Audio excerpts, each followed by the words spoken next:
Elected. Fantastic. I just met someone else who also attended the Republican National Convention. So Josh isn't the only Chestertonian here who was. Anybody else attend the Republican convention in Milwaukee? There was one. How about anybody attend the National Eucharist Conference? There's one, two, three. Hey, write something up for Gilbert about attending the National UGK. Yeah, you write something up about having attended the National Eucharistic Congress. Okay? All right, good. Good. That's how we get that done. All right, earlier I said we're going to hear about part 2 of The Everlasting Man, and someone's going, well, when are we going to hear about part 1? Well, if you'd come to the Chesterton conference when it was in Orlando in 2017, Susan? 2018, you would have heard part 1 then. And it was such a great talk, and Susan promised she would come back and do part 2 someday. Well, that day has come. For those of you who have been waiting for a good talk today, you're going to hear another one. Susan teaches at the University of Dallas, where she is something of a legend on campus. And I was thrilled when she said yes the first time to come and speak to our conference. I'm doubly thrilled that she's coming back to talk about part 2. Please welcome Susan Hanssen.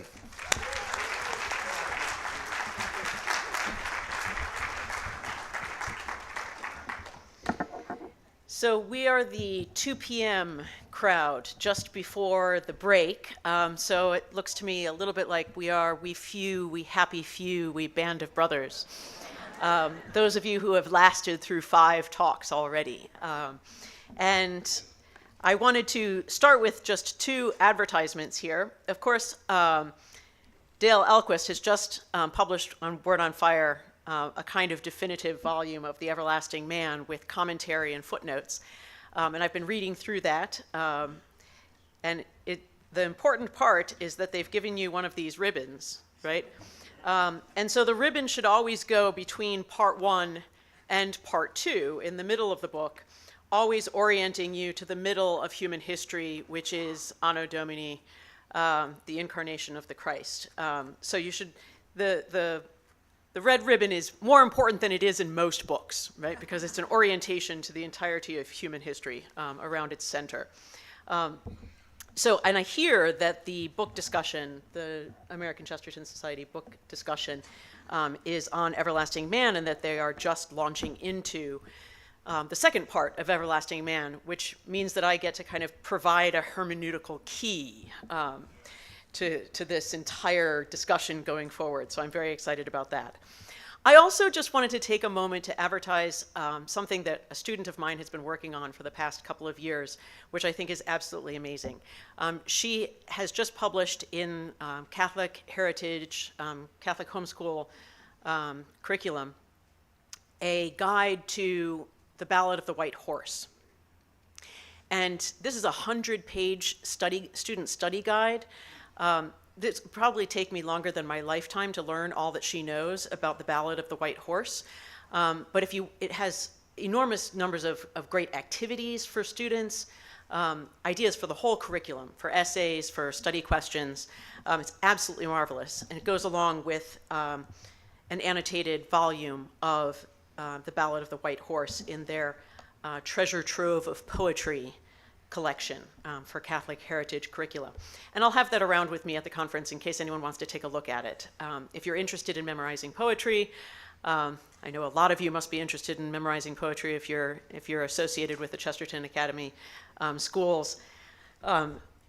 You would want to really dig into Chesterton's Ballad of the White Horse. So I teach at the University of Dallas. And so I am lucky enough to teach both American civilization on our Dallas campus in Texas, the great land of the free. And in the summers, I get to teach on our beautiful Rome campus. We have a campus just outside of Rome in the Alban Hills, where Aeneas first arrived on the Italian peninsula. And we have a Roman villa with a vineyard where we make our own wine. And about 80% of the students at the University of Dallas study on our Rome campus during the course of their time at UD. So it's absolutely idyllic. But it does mean that I'm splitting my attention between being a modern historian, as I'm teaching American civilization on our Dallas campus, and an ancient and medieval historian when I'm teaching on Western civilization on our Rome campus. And so I have really dug into Chesterton's Everlasting Man as a guide to those two halves of human history, the before Christ and the Anno Domini halves, right? And how to relate these two halves of history to each other. So Chesterton's Everlasting Man is a counterblast to H.G. Wells's Outline of History, a secular progressive history. And Joseph Pearce does a wonderful job of outlining the whole controversy between H.G. Wells and Belloc over the underlying structure of Wells's Outline of History that Chesterton steps into with his book, The Everlasting Man. This is just one episode in a larger disputation. I think sometimes people find The Everlasting Man very challenging. I am not just a Chesterton fan. I'm not just a Chesterton buff. I'm not just a Chesterton buffoon. I think a Chesterton buffoon goes a step beyond Chesterton buff, because a Chesterton buffoon is someone whose own manner of speaking and prose style has been deformed by their reading of Chesterton. So they can't help but speak Chestertonese, right? So I'm a step beyond that, and I'm just a Chesterton junkie. And I even for me, reading Everlasting Man was a challenge. It took me about 20 years of Chesterton reading before I could actually make it through the entirety of Everlasting Man.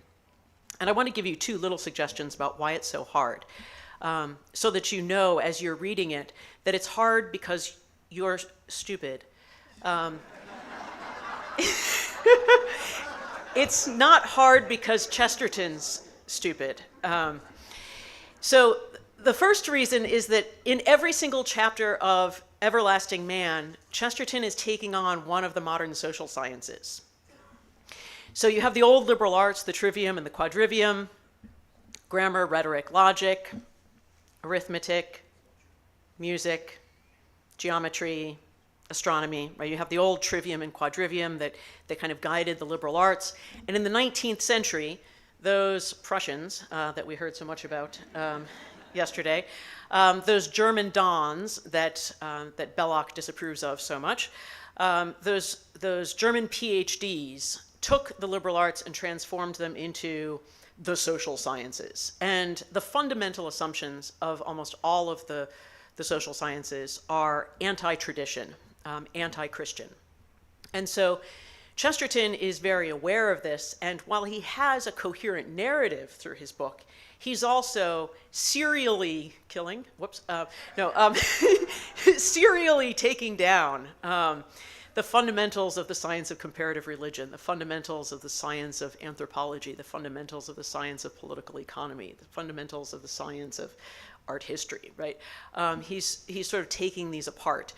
So if you're not aware of what was the latest, sort of the latest theory of art historians, or the latest theory of scholars of comparative religion at the turn of the 20th century, then you might not be catching who it is that he's shooting at, right? And so you can't kind of see the battle as clearly. So that's my first suggestion to you, is just keep in mind that there's more going on than meets the eye in this book. The second is that Chesterton was very well trained in Greek and Latin. He didn't go to university. He went to art school. But he went to St. Paul's Academy, which had been around in London since the 1500s, since St. Thomas More and Henry VIII. He was very well trained in Greek and Latin, which means that he knows Greek grammar. And so if you don't know Greek grammar, then you're only catching the tip of the iceberg of Chesterton's jokes. Because English doesn't really have grammar. compared to Greek, right? And so with the Greek, he's taking apart your brain and putting your brain back together, and then taking it apart on another level and putting it back together on another level. So just trust him and keep reading, right? And eventually things will click, right? All right. So this challenging book by Chesterton. The outline of Chesterton's history in Everlasting Man is clear, clearly stated, and repeatedly stated. Part 1, covering the ancient world, argues that man, human nature, is a striking revolution in the natural order, not a vague evolution indistinguishable from the vegetable and animal world. Part 2, covering the history since the birth of Christ, argues that Christ and Christianity is a striking revolution in the history of religious thinking, not a vague evolution or development in religious history, indistinguishable from older sects, beliefs, and ethical systems. On a first read decades ago, I thought that the originality of the work, the originality of the 1925 Everlasting Man, lay in Part 1, the treatment of the ancient world as the preparation of the soil of the gospel. In Part 1, G.K. Chesterton lines up the shepherds, the Magi, and Herod as figures of the ancient world, all present at the birth of Christ, and all challenged and transformed by the Christmas story. Each chapter from Part 1 fleshes out the character of one of these characters. The shepherds, the healthy heathenism of the Roman peasant, the mythology makers. The Magi, the philosophers searching for truth. And Herod, the danger of tyranny presented to the republicanism of Rome. Thus, Part 1 comes to a head in the opening chapter of Part 2, entitled God in the Cave, which is a retelling of the story of the Nativity of Christ as a meeting point and encounter of these various forces from the ancient world. Thus, I saw Everlasting Man primarily as a Christmas book, and I might have been influenced by the fact that I'm a Chestertonian, and therefore I'm obsessed with Christmas, Dickensian Christmases, right, and Chestertonian Christmases, and everything, right, all together. So I saw Everlasting Man primarily as a Christmas book, with its climax in the Christmas chapter that marks this shift from before Christ to Anno Domini. I then thought that the rest of Part 2 covered ground that Chesterton had already covered in Orthodoxy. His whirling tour of historic Christianity with all its sins on its head, the heroic charioteer careening through history, avoiding heresies to the left and to the right, reeling but erect. Thus, for this conference, I approached rereading Chesterton's Part 2 of Everlasting Man with the question, what does Chesterton give us here that he did not already give us in Orthodoxy? I'm a historian, so I read all of these texts in chronological order. I don't know if you are all reading all of Chesterton in chronological order, starting from his earliest works to his latest works. Maybe you're just sort of picking and choosing wonderful essays from here and there, right? But historians get into this sort of, it's all we bring to the table really is chronological order, right? So I approached rereading Chesterton's Part 2 of Everlasting Man with this question. What does Chesterton give us here that he did not already give us in his book, Orthodoxy? Is this just a reworking of the same material?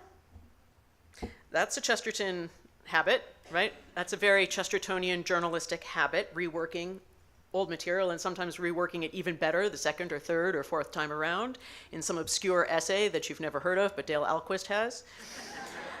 Some of his best writing is scattered as snippets, right, in some of those later editorial essays. Maybe Everlasting Man is very poetic, but not very original in its core idea. Maybe the core idea is already there in Orthodoxy. Is there a difference between 1908 Chesterton, still a Protestant, and 1925 Chesterton, officially received into the Roman Catholic Church? So I found my answer in the juxtaposition of two passages, one from each text. So the rest of the talk will be a kind of dramatic reading of texts from G.K. Chesterton, and I haven't even made any arrangement to put them up on the board for you to read, so you're just going to have to listen, right? I found my answer in juxtaposing two passages. One famous passage from Orthodoxy seems to me to provide the interpretive key to Chesterton's view of the trajectory of the Orthodox remnant of the Church through history. And one passage from Part 2 of Everlasting Man seems to me to provide a kind of updated key to Chesterton's view of that historic trajectory. So I want to begin this discussion by just giving you these two passages side by side. Right? I would argue that these two passages read side by side show a deepening of Chesterton's insight from Orthodoxy 1908 to Everlasting Man 1925. First, the famous image in Orthodoxy 1908 is of a charioteer veering from left to right, right? So the movement of the first metaphor for how we move through history, right, how the Christian remnant moves through history, is this chariot veering. I consider this passage to be Chesterton 101. If you have not read Orthodoxy, you're not really a Chestertonian yet. That joy is still to come for you. And this passage is arguably one of the most vivid and well-known passages from Orthodoxy. It's not an exhaustive history of Christianity, but it gives a controlling metaphor for the study of Christian history. That can be very useful as you're researching particular episodes of history. You can put them into Chesterton's larger narrative metaphorical framework. So here's Chesterton. This is the thrilling romance of orthodoxy. People have fallen into a foolish habit of speaking of orthodoxy as something heavy, humdrum, and safe. There never was anything so perilous or so exciting as orthodoxy. It was sanity, and to be sane is more dramatic than to be mad. It was the equilibrium of a man behind madly rushing horses, seeming to stoop this way and to sway that, yet in every attitude having the grace of statuary and the accuracy of arithmetic. The church in its early days went fierce and fast with any war horse, yet it is utterly unhistoric to say that she merely went mad along one idea like a vulgar fanaticism. She swerved to left and right, so exactly as to avoid enormous obstacles. She left on the one hand the huge bulk of Arianism buttressed by all the worldly powers to make Christianity too worldly. The next instant she was swerving to avoid an Orientalism that would have made it too unworldly. The Orthodox Church never took the tame course or accepted the conventions. The Orthodox Church was never respectable. It would have been easier to have accepted the earthly power of the Arians. It would have been easy in the Calvinistic 17th century to fall into the bottomless pit of predestination. It is easy to be a madman. It is easy to be a heretic. It is always easy to let the age have its head. The difficult thing is to keep one's own. It is always easy to be a modernist. It is easy to be a snob. To have fallen into any one of those open traps of error and exaggeration which fashion after fashion and sect after sect set along the historic path of Christendom, that would indeed have been simple. It is always simple to fall. There are an infinity of angles at which one falls, only one at which one stands. To have fallen into any one of the fads from Gnosticism to Christian Science would indeed have been obvious and tame, but to have avoided them all has been one whirling adventure, and in my vision, the heavenly chariot flies thundering through the ages, the dull heresies sprawling and prostrate, the wild truth reeling but erect. Yeah, exactly. That's good stuff there, right? That's good stuff. A marvelous passage, jovial and triumphalistic. The church as Ben-Hur with 4 white horses. Now for the darker, slightly more somber, yet still hilarious image from Everlasting Man. Whereas the charioteer image from Orthodoxy is of a swaying from left to right, the image in Everlasting Man is death followed by resurrection. The 5 deaths of the faith, the chapter is called. It is as if Chesterton has given us 2 different visual metaphors of a roller coaster. One roller coaster that sways back and forth, and one roller coaster that does loop-de-loops. What does your version of human history look like? Right? Is it a swaying back and forth? How's your remnant going? Swaying back and forth or dying and resurrecting? Here's Chesterton in Everlasting Man. The faith has not only often died, but it has often died of old age. It has not only been often killed, but it has often died a natural death, in the sense of coming to a natural and necessary end. It is obvious that it has survived the most savage and most universal persecutions, from the shock of the Diocletian fury to the shock of the French Revolution, but it has a more strange and even more weird tenacity. It has survived not only war, but peace. It has not only died often, but degenerated often and decayed often. It has survived its own weakness and even its own surrender. It is almost as if Christ had lived to the last possible span, had been a white-haired sage of 100 and died of natural decay, and then had risen again rejuvenated with trumpets and the rending of the sky. It was said truly that human Christianity in its recurrent weakness has sometimes too much wedded itself to the powers of the world. But if it was wedded, it has very often been widowed. It is a strangely immortal sort of widow. An enemy might have said at one moment that it was but an aspect of the power of the Caesars, and it sounds as strange today as to call it an aspect of the pharaohs. An enemy might have said that it was the official faith of feudalism, and it sounds as convincing now as to say that it was bound to perish with the ancient Roman villa. All these things did indeed run their course to its normal end, and there seemed no course for the religion but to end with them. It ended, and it began again. It's a darker passage than the Charioteer passage. It envisions an Orthodox Christian remnant not as surviving, but as dying of its own weakness and even of its own internal surrender. And yet, it is still a remarkably triumphalistic passage in its confidence that the witness to the Christian truth will not be ultimately exterminated by forces external or even internal. That's part one of my talk. I have 3 parts, and I'm only vague on how they all fit together, so you can help me with that at the end. Okay, so the second part. Then Chesterton has to get down to the serious business of defining this kernel of Christian orthodoxy that has 9 lives, that dies but serially resurrects. Chesterton is quite clear that the kernel of orthodoxy, or mere Christianity, is the unique and absolute character of redemption carried out via the incarnation of God as man, in the unique and unrepeatable person of Jesus Christ. Let us therefore take a look at the passage from Everlasting Man that C.S. Lewis cribbed for his famous madman, devil, God dilemma. Instead of taking 2 Chesterton passages side by side, I want to take the Lewis passage and the Chesterton passage side by side and ask, what does Chesterton give us that Lewis doesn't give us in his abbreviated version, right? Which means you have to put up with the unabbreviated version in Chesterton. Yes? You think you can manage that one? Okay. Think I can manage that one? All right. So here's how Lewis says it. In section 3, the shocking alternative, Christ is either madman, devil, or God. The shocking alternative in his book 2, What Christians Believe in Mere Christianity, which was a series of wartime talks delivered over the BBC during the bombing of London and the Blitz, which of course gives the passage a certain punch when you know the context for it, right? Nevertheless, he is plagiarizing from Chesterton. So here's Lewis. Among the Jews, there suddenly turns up a man who goes about talking as if he was God. He claims to forgive sins. He says that he's always existed. He says he's coming to judge the world at the end of time.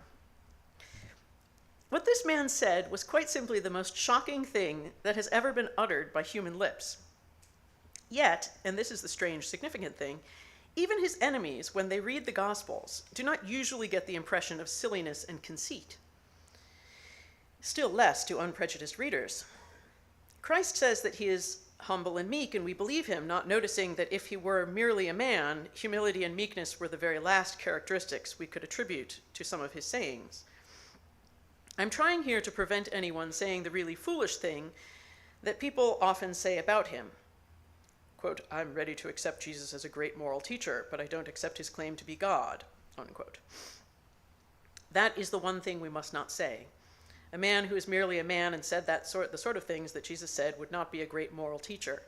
He would either be a lunatic on the level with the man who says he's a poached egg, or else he would be the devil of hell. You must make your choice.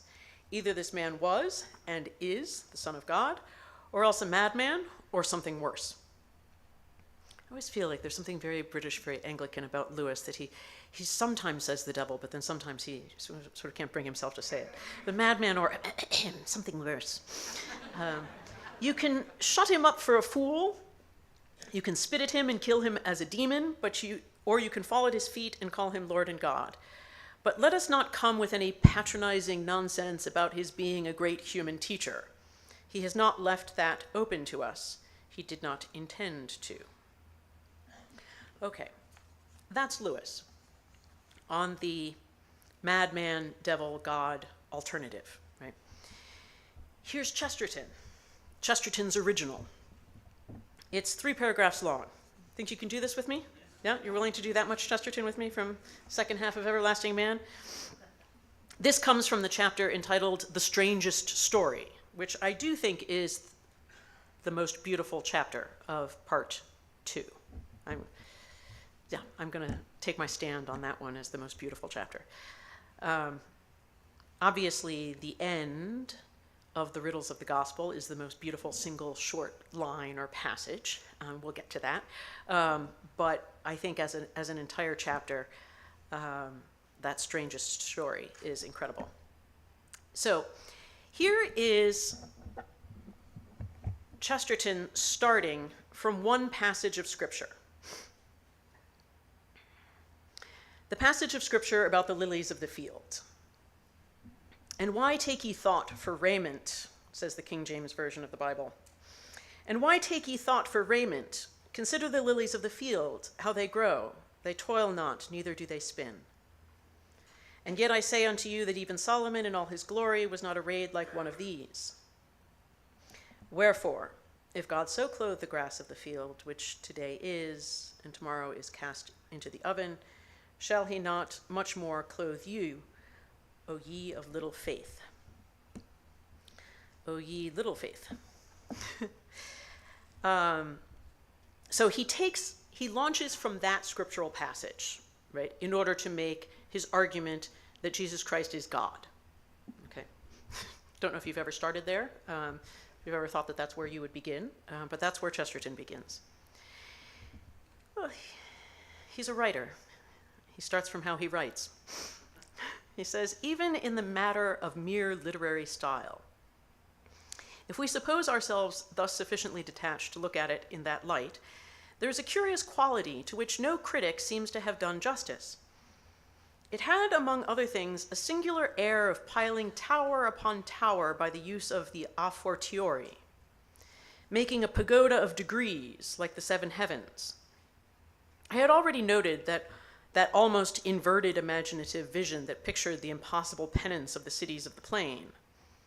There is perhaps nothing so perfect in all language or literature as the use of these 3 degrees in the parable of the lilies of the field, in which he seems first to take one small flower in his hand and note its simplicity and even its impotence, then suddenly expands it in flamboyant colors into all the palaces and pavilions full of a great name and a national legend and national glory,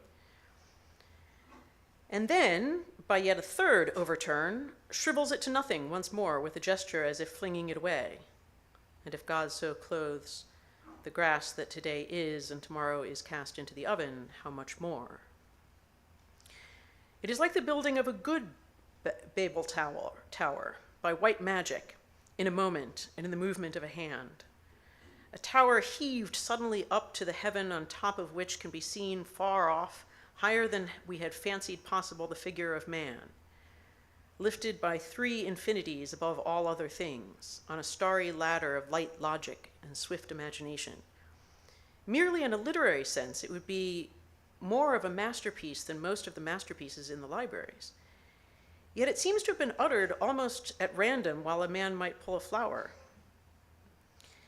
But merely in a literary sense also, this use of the comparative in several degrees has about it a quality that seems to me to hint of much higher things than the modern suggestion of the simple teaching of pastoral or communal ethics. There's nothing that really indicates a subtle and in the true sense, a superior mind, so much as this power of comparing a lower thing with a higher, and yet that higher with a higher still, of thinking on three planes at once. There is nothing that wants the rarest sort of wisdom so much as to see, let us say, that the citizen is higher than the slave, and yet that the soul is infinitely higher than the citizen or the city. It is not by any means a faculty that commonly belongs to these simplifiers of the gospel, those who insist on what they call simple morality and others call sentimental morality. It is not at all covered by those who are content to tell everybody to remain at peace. On the contrary, there is a very striking example of it in the apparent inconsistency between Christ's sayings about peace and about a sword. It is precisely this power that perceives that while a good peace is better than a good war, even a good war is better than a bad peace. These far-flung comparisons are nowhere so common as in the Gospels, and to me they suggest something very vast. So a thing solitary and solid, with the added dimension of depth or height, might tower over the flat creatures living only on a plane. What does he do with this, now that he has somewhat dissected it for us?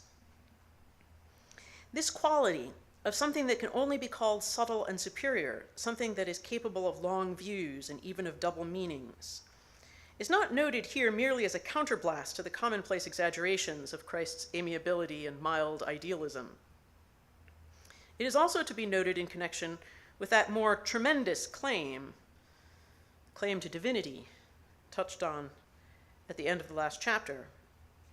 For this is the very last character that commonly goes with mere megalomania, especially such steep and staggering megalomania as might be involved in that claim. This quality that can only be called intellectual distinction is not, of course, an evidence of divinity, but it is an evidence of a probable distaste for vulgar and vainglorious claims to divinity. A man of that sort, if he were only a man, would be the last man in the world to suffer from that intoxication by one notion from nowhere in particular, which is the mark of the self-deluding sensationalist in religion. Nor is it even avoided by denying that Christ did make this claim.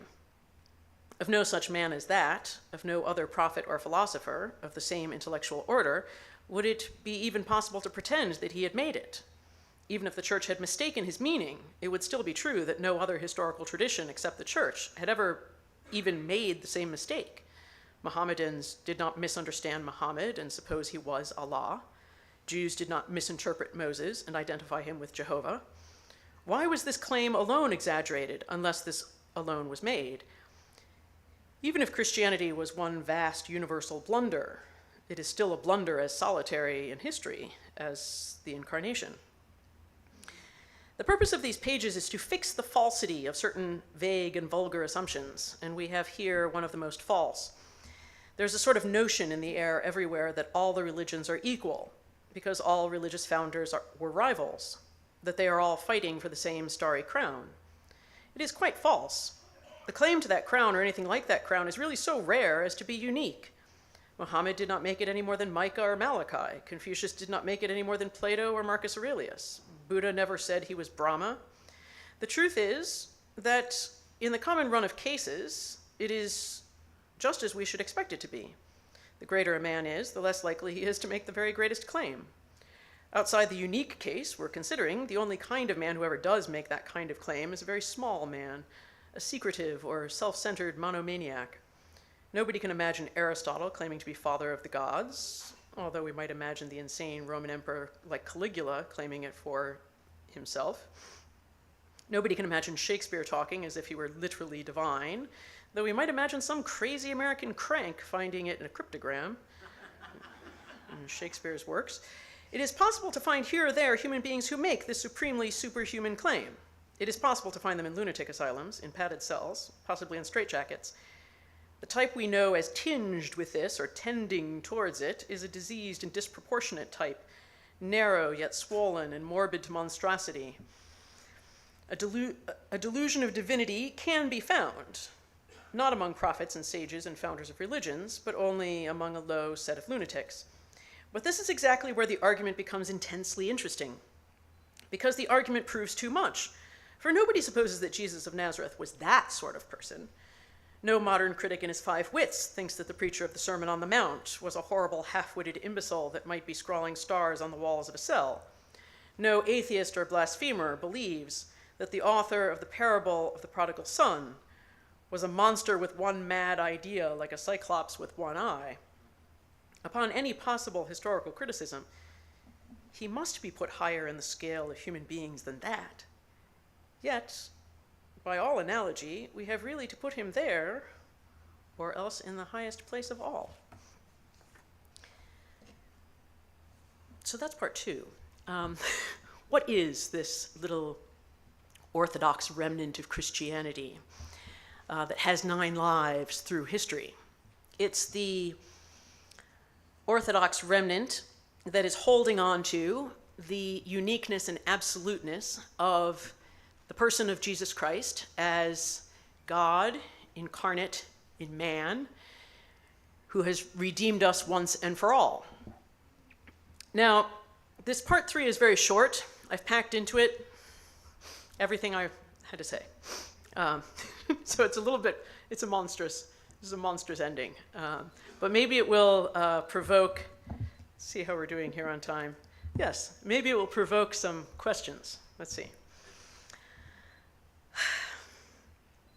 Throughout the 1970s, 1980s, 1990s, just to take a period that I'm familiar with, throughout the 1970s, 1980s, 1990s, a progressive form of theology that denied the Incarnation and preached Jesus of Nazareth as a mere man, a mere moral teacher, a mere social revolutionary without supernatural, sacramental, or ecclesiastical purposes, did indeed take over not merely the world outside of the church, but even seriously weakened the preaching of Christ's unique salvific role from inside the church, in Catholic schools and universities, in Catholic theology departments, within Catholic seminaries, indeed within the Jesu, the highest of all pontifical seminaries in Rome, run by the Jesuits.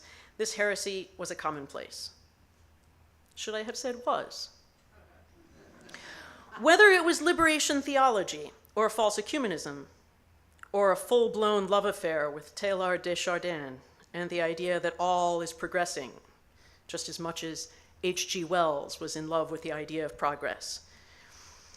A full-blown love affair with Teilhard de Chardin and the idea that all is progressing beyond Jesus Christ, beyond good and evil, beyond Alpha and Omega, beyond male and female, to some new form of final ecstatic religion beyond all current religious divisions.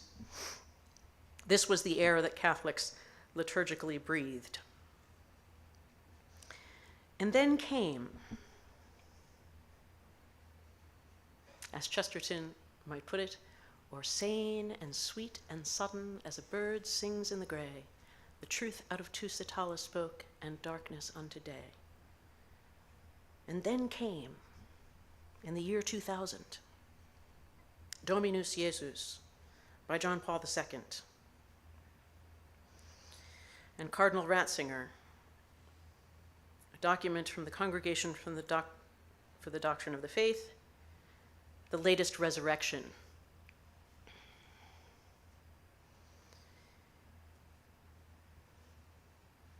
No definitive resurrection. The faith dies repeatedly and has to be resurrected repeatedly. That is the inner structure of history, according to Chesterton. The inner scriptural structure of history, if we're reading our scripture daily in daily matins and daily vespers, the inner structure of history. But at least the latest resurrection. And then came, in the year 2000, the document Dominus Jesus. I was reading it online, so I couldn't find my copy to bring up here and wave at you as textual evidence. It came yesterday in the mail when I was at the airport.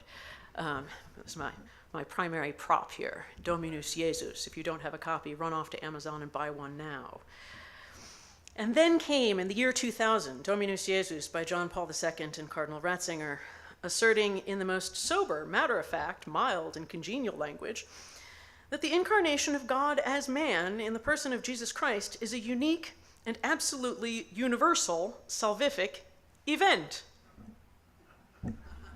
It may be 2,000 years later, but the claim has lost not 1 ounce of its shock value. It was as if, and here I end, it was as if, as only Chesterton can put it, a strolling carpenter's apprentice said calmly and almost carelessly, like one looking over his shoulder, before Abraham was, I am. Thank you.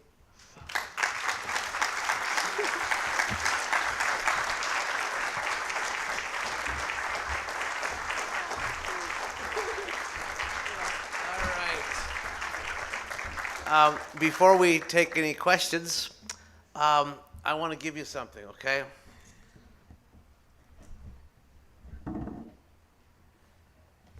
It's in this box. I hope it doesn't jump right away. So I was saying that Susan, get the camera, was something of a legend at the University of Dallas. It's because of her long tenure there that so many college students there have discovered G.K. Chesterton. She's one of the, for a while, was one of the very few teaching Chesterton. I'm happy to say more and more professors are teaching Chesterton now in Catholic colleges, but she was one of the few for a long time. And because of that wonderful work she did, a lot more people discovered Chesterton, and that has a ripple effect.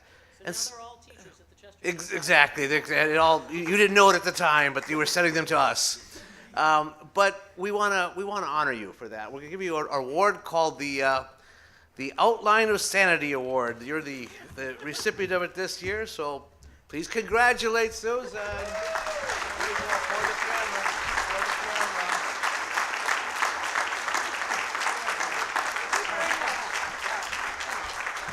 Good, you can keep the box if you want. All right, any questions for Susan here? Double dog dare you to test me on any period of history, and we'll see how it's a death and resurrection. Just joking. No. You only made one mistake, by the way. You told them to get Dominus Jesu at Amazon. we don't say that here, okay? But it's okay. I absolve you. All right. I mean, she did nail it. There we go. Okay. With the National Eucharistic Congress just wrapping up, how do you feel that played a role in the death and resurrection and the real presence? Yes, thank you. Thank you. So there are marvelous passages still left to be discovered in part 2 of Everlasting Man. I did not do justice to it. And part of where he really is very poetic is in talking about how just as the old become stale and tired, the youth step forward to fight for the oldest ideas, right? And so, right, I took Dominus Jesu's year 2000 as what I call the latest resurrection. I'm a historian, so anything that happened that's still in the news, that's journalism, not history, so I can't, that's too close, right? But I think you're absolutely right. There's plenty of evidence. I see it in my own students who are seminarians, the orthodoxy of the young priests, if they can make it through seminary, right?